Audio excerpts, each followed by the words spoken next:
Hey, how's it going, folks? David here. Welcome to the channel. Today we're going to be looking at this sweet 3-part old-time tune called Elzic's Farewell, and I love this tune because you really won't hear two musicians play this tune the same way. And I think part of the reason behind that is just because this tune is super old. This one dates all the way back to the 1800s when people supposedly played this on the bagpipes as a farewell to soldiers as they marched into battle. So pretty serious stuff, right?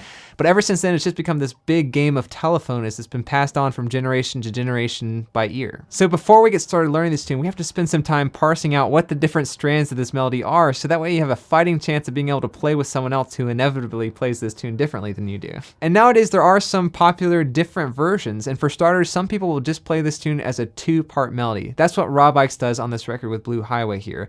They play through what I call the A section first, but then they skip over my B section and go directly to the C part. Similarly, that's what bluegrass guitarist Michael Daves does, but he actually starts with the C part first and adds in some crooked timing here to make it a bit different as well. Next, over in the old-time music circles, you can hear even more variations here. Like the Real-Time Travelers start off with a variation of the B section and go straight into the A section to make a 2-part version of this tune. Or if you follow the Old Crow Medicine Show, they play this tune as B, A, C to make things even more confusing. But the version we're going to learn here follows yet another strand. This is one that you can hear Katarina Lichtenberg and Mike Marshall play off their record Third Journey, and you can also hear Daryl Anger play this with Mike in that powerhouse Swedish folk group Vesson. But for some reason, those folks use a different title here. They call it You Piney Mount, which I don't really know why. But really, all this boils down to my personal experience, because when I first learned this tune, I was living in Boston, and this was just how a lot of people played it around the Boston bluegrass scene. So you guys have to cater to me here, since this is the version that I know, but hopefully by doing this big overview, you should be able to decipher other versions and be able to switch in the moment as you're playing with other people who might know this differently. And for fun, be sure to listen to all these different versions here. I'll drop links to the recordings in the description below.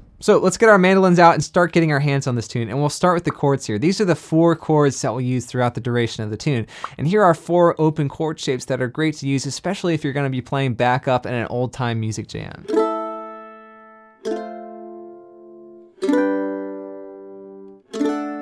Or as always, if you're playing this in a bluegrass jam setting, you might want to chop on the backbeat using these chop chord shapes. So here are those same 4 chords now with our chop shapes.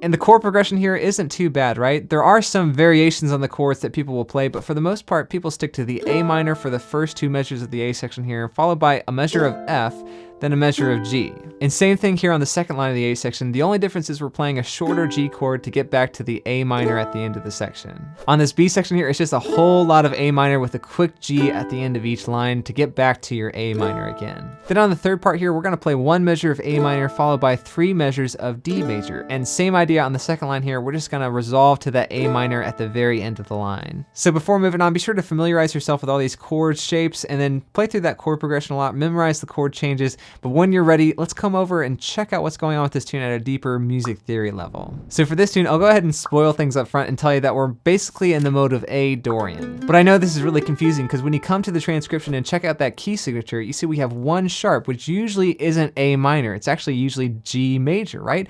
But if you look at the transcription further, you see that we have A minor chords starting and ending each section, and most of the melody starts and ends on an A note. So it kind of seems weird to center our entire harmony around a G note here. So even though we're using the key signature for G major and all the melody notes fit within the G major scale, we're still centering the tune around the second note of the scale, which is A. And when you play that G major scale starting and ending on the second note of the scale, that's the second mode of the G major scale, which is A Dorian. And even though this A Dorian mode has an A minor sound, it's a bit different than that old A minor scale. And if you compare the two here, you see that the A minor scale has an F natural, but the A Dorian mode has a raised 6th note, which is that F sharp. So it's gonna have a little bit of a nuanced sound. Now at this point, I'm sure you fellow music theory nerds are saying, wait, like what about that big fat F major chord that we had in the A section here? You know, the A Dorian mode and the G major scale both have an F sharp, so F natural doesn't fit within those keys. Does this mean that we're in the A minor scale for a hot second? Well, sort of, but not really, because if you check out the melody over this F major chord, you see that we're actually playing an F sharp here, which is really unusual, and it has kind of this rubbing sound, but it adds to the modal quality of the tune overall. Now, I will say, if you're trying to improvise a new melody over this F major chord, it might make more sense to use an F natural instead of an F sharp, which would mean you're thinking more along the A minor scale lines, but it's only for these 2 measures in the A section. But we won't get too deep into that for this lesson. For our purposes here, let's just use this 2-octave A Dorian mode as our reference for the tune. Check it out here.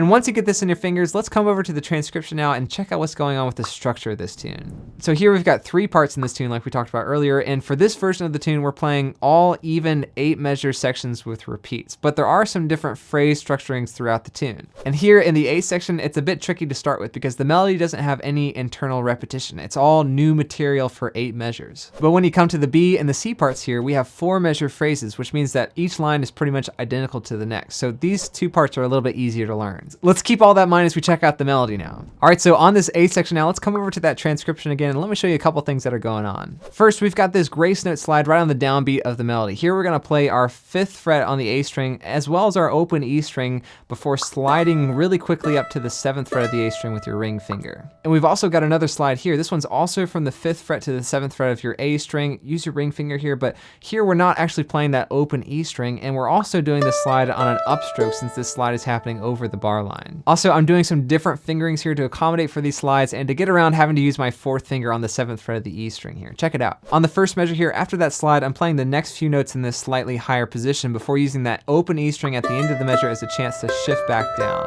For measure 3 here, I'm also using that open E string to shift my index up to the 3rd fret of the E string so that I can play that whole melodic phrase without having to use my 4th finger. Then at the end of that measure, I just use the open E string as a chance to shift back down again. Then after this second slide here, I'm walking back down to my open position with my middle finger after that open A string. So spend some time getting these tricky bits under your fingers, and when you're ready, let's try this out with the transcription on screen. I'll play through the A section here once, a bit slower so you can follow along. A 1, 2, 3, 4.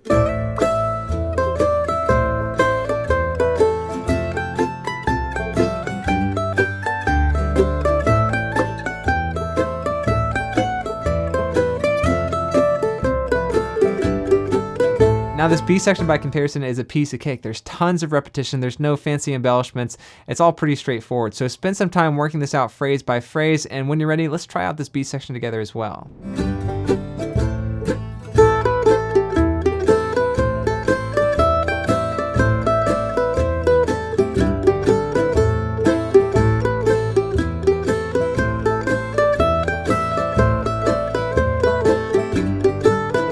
All right, this last part is my favorite. It's kind of like an electric guitar riff or something like that. So we'll start off with these 2 rockin' open A chords at the beginning of the measure on beats 1 and 2, and then we're walking up to the slide that happens on the 2nd measure here. So we've got a slower 8th note slide here from the 5th fret of the G string to the 7th fret while that open D string rings out, and this slide happens a lot through this section. It actually happens 4 times in total. But that's about it, so let's try this C part once together as well.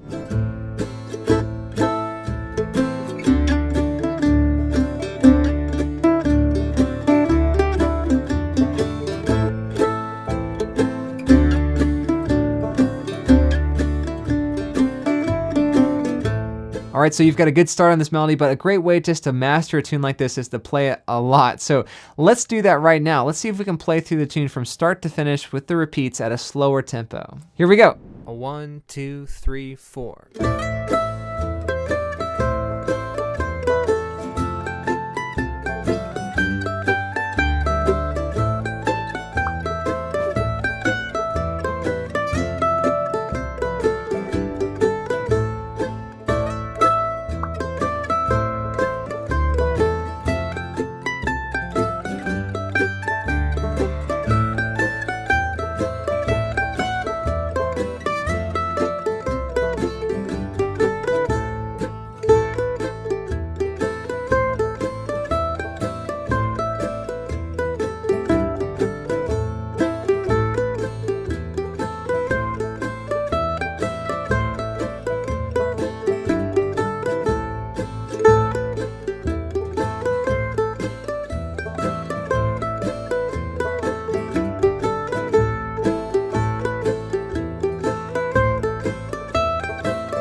Great, so once you have this melody learned and memorized, let's take this tune one step further. And it's always helpful to know the melody in a couple different octaves to have more options to choose from in the jam. So let me show you how to do that with this tune. Take a listen here.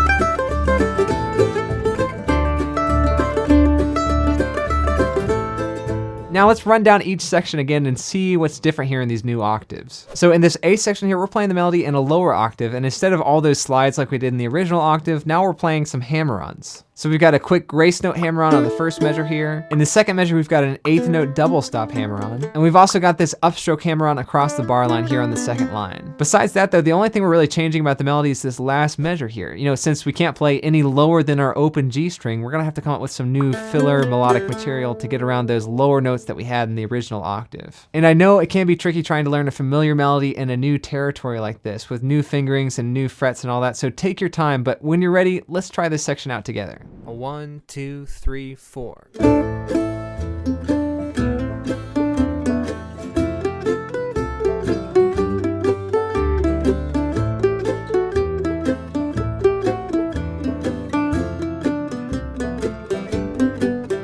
And this B part here is probably the section we're having to change the most. Again, we can't play all the low notes in the original melody here in the low register of the mandolin, so we have to change some things up. But we can still shift a few notes around here to make something that sounds pretty similar to the melody. So nothing too tricky going on here. When you're ready, let's try reading through this together as well.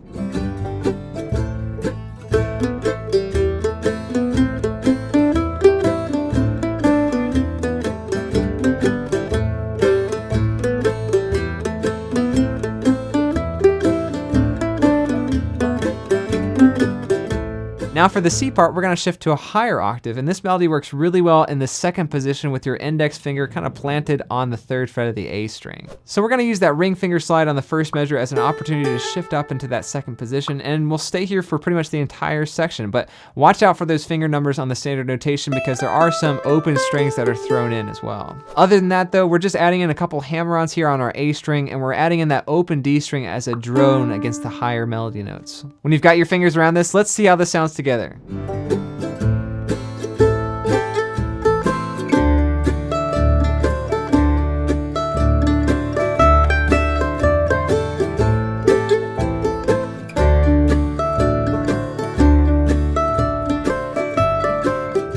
Great, well, just for fun, let's take a joyride on these octave variations. We'll play through the entire tune again with the repeats a little bit slower with that transcription on screen again. 1, 2, 3, 4.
Well, there you go, Elzic's Farewell. And now that you've played this through, feel free to change things up. You know, you can just play 2 parts of the tune if you want to, or change up the order of the parts, just like all those recorded examples we looked at the beginning. And once you've got all that learned and memorized, hopefully you should be able to play along with any version of this tune that you might encounter. Well, I hope you enjoyed this lesson, and be sure to subscribe if you want to see more videos like this. Also, you can join us over on Patreon if you want to support all the mandolin content that you see here on the channel. But thanks for watching. I'll see you in the next one.